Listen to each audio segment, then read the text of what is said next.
नमस्कार दर्शक बंधु विंड ओडियार समस्त दर्शक बंधु मानक मोर नमस्कार। दर्शक बंधु केमिति रहिबो आजिर पाणीपाग केउ राज्य रे हेबो वर्षा वर्तमान ओडिशा रे वर्षा हेबो कि नाही शीत केते दिन हेबो एही समस्त खबर को नेकी आजिर विस्तृत आलोचना आजिर पाणीपाग खबर रे आसुन दर्शक बंधु।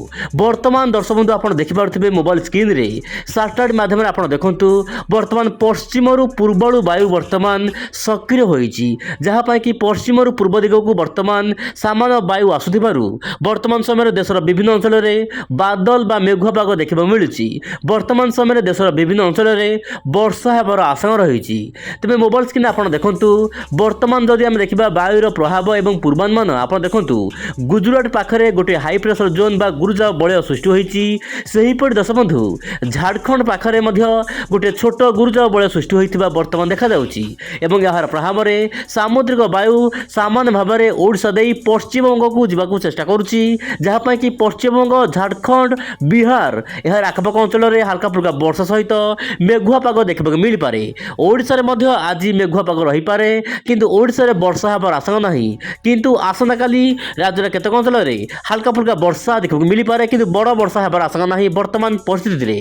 तेज दर्शक बंधु उत्तर पश्चिम भारतर लगातार वर्तमान गोटे पर गोटे पश्चिम झड़ आसूची जहाँपाई कि उत्तर भारतर विभिन्न राज्य में वर्षा बढ़िबो। मोटामोटी कह गले दर्शक बंधु देशर विभिन्न अंचल में वर्तमान सामुद्रिक वायु धीरे धीरे प्रवेश करुच्ची। वर्तमान समय शीत धीरे धीरे कमिबार लागिची।